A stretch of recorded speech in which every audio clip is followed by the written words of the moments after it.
તો અમે રેન્ટ ઉપર બુલેટ લેવા માટે આવી ગયા છીએ. સવારે 9:30 થયા છે અને નિકુલ લે છે બુલેટ રેન્ટ પર.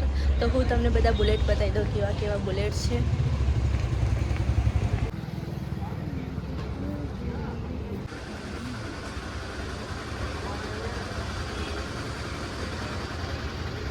यहाँ से 6 किलोमीटर जाओगे, विलेज का नाम है बड़ा बाग. ये बड़ा बाग है इस तरह से. बड़ा बाग, अच्छा. ये देख के वापस आप इसी रोड पे 2 किलोमीटर आएंगे तो यहाँ पे एक पेट्रोल पंप रहेगा.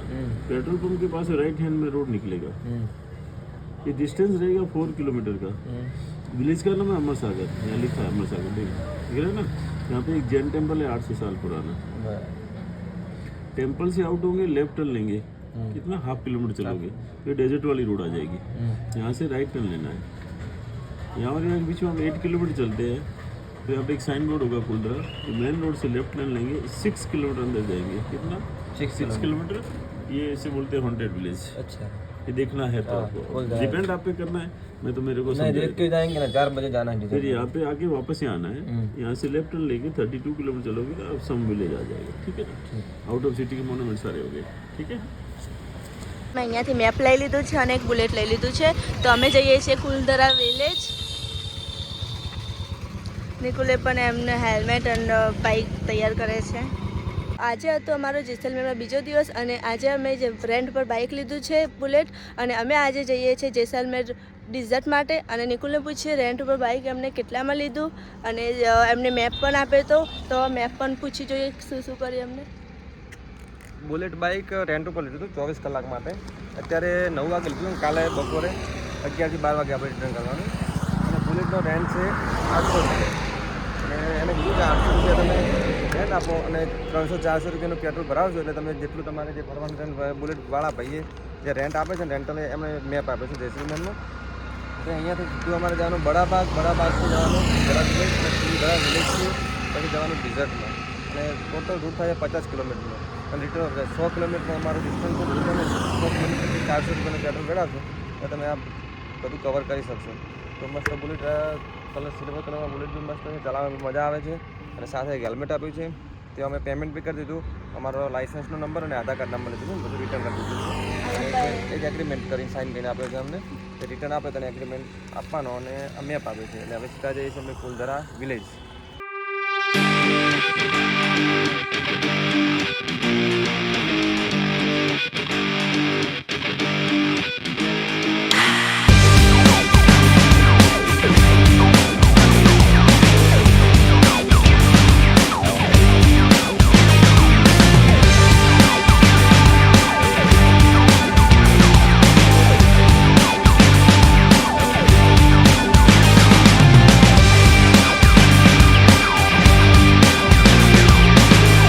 બડાબાગ પહોંચી ગયા. રાજાઓની સમાધિ છે ત્યાં. અને અહીંયા આવો તો આઈ કાર્ડ ફરજિયાત લઈને આવો. સ્ટુડન્ટનું હોય આ કોલેજનું કોઈ પણ આઈ કાર્ડ ચાલે. અને અહીંયા સ્ટુડન્ટની ટિકિટ છે 100 રૂપિયા આઈ કાર્ડ સાથે. અને જો તમે આઈ કાર્ડ ના લાવ્યા તો 150 રૂપિયા ટિકિટ છે અહીંયા. તો અમે બડાબાગ પહોંચી ગયા છીએ અને હવે ત્યાં જઈએ છીએ અમે. जिस जगह पे यहाँ पे आए हो तो ये जैसलमेर में एक छोटी सी जगह का नाम है बड़ा बाग.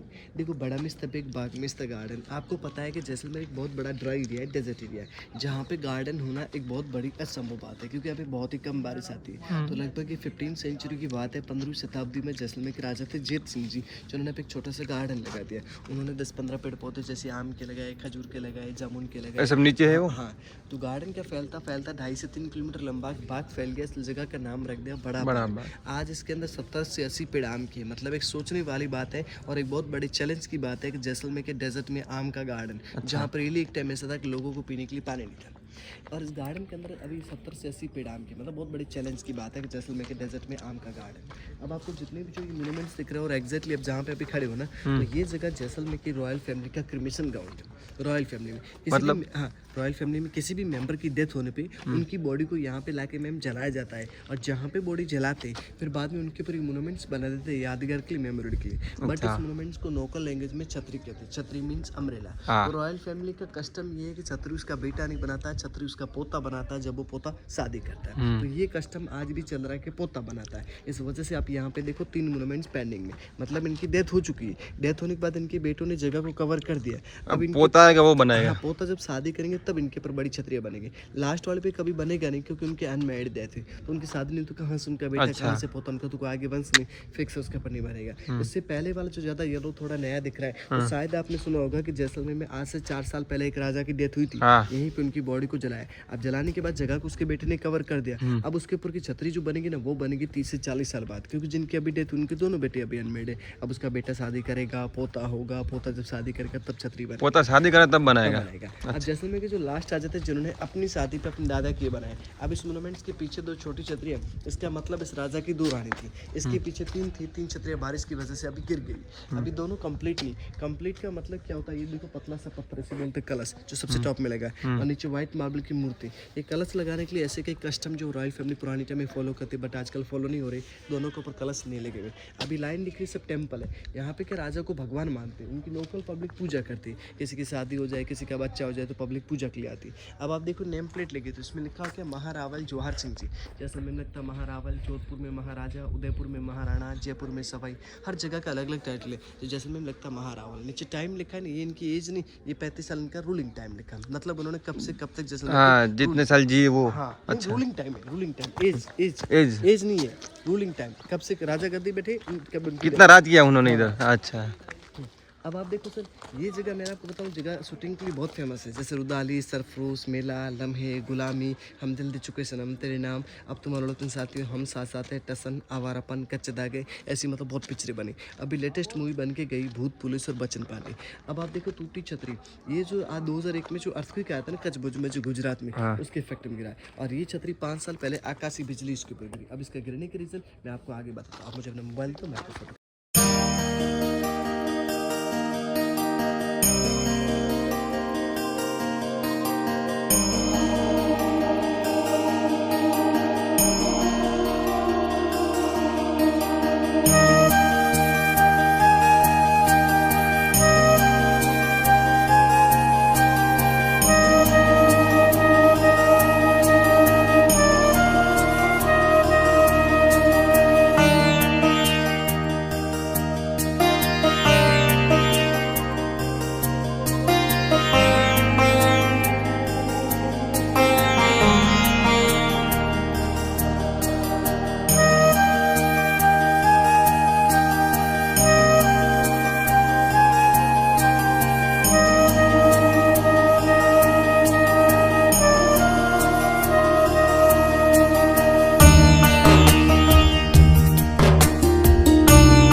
વિલેજ પહોંચી ગયા છે, અહીંયા પણ ટિકિટ છે।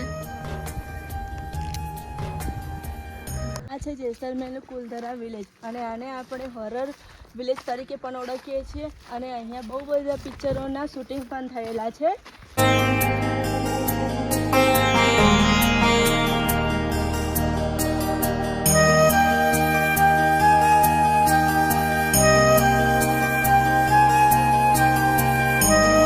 ગામનો એવો ઇતિહાસ છે કે પહેલાંનો ઇતિહાસ છે, એવો ઇતિહાસ છે કે આ એક જ નાઇટમાં આખું ગામ ખાલી થઈ ગયું હતું।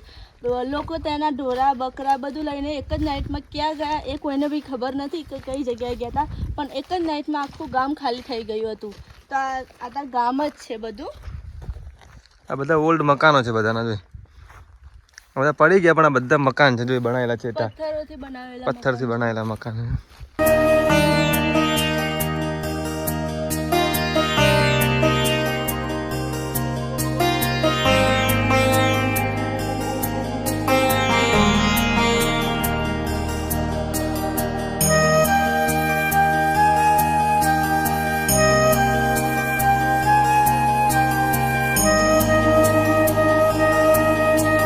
કુલધરા ગામનો વિલેજનો ચોક, જે આજુબાજુ 2 માળના બી મકાન છે અને અમુક જગ્યાએ 1 માળના બી મકાન છે।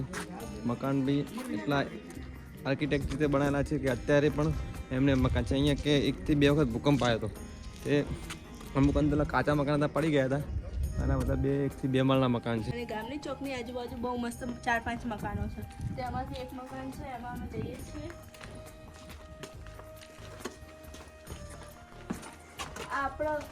આ ઘર માટી પેલા પથ્થર ના હે, પણ આપણે જે રીતે આપણે ત્યાંના ઘર હોય ને લેપેલા ઘર, અહીંયા લેપેલું છે છાણથી. એ રીતના હે ને, અંદર પથ્થર હે, બહારથી છાણથી લેપેલા હે. અને તે કેટલી મસ્ત ડિઝાઇન હે. ને આમાં પણ એક ઓરડો છે અંદર.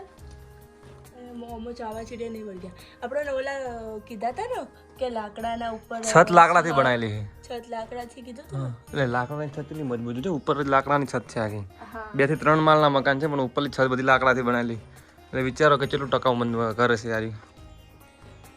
આના ઉપર હજી એક માળ છે. આ છે મકાનનો બેક સાઈડનો એક સાઈડની જગ્યા.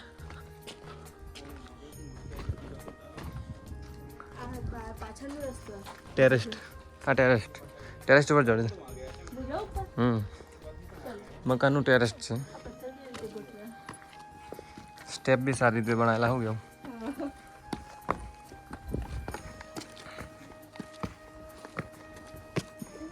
આના ઉપર એક નંબર છે.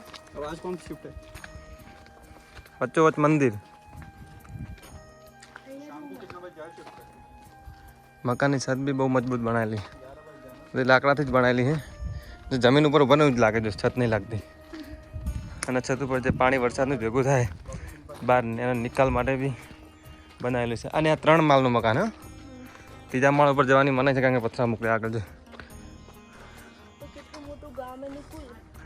5 થી 6 હજાર પબ્લિકનું ગામ હતું આવી ગયું. અને એક જ દિવસે ખાલી થઈ ગયું. કારણ હશે એવું છે કે આ છે ગામનું ચોક.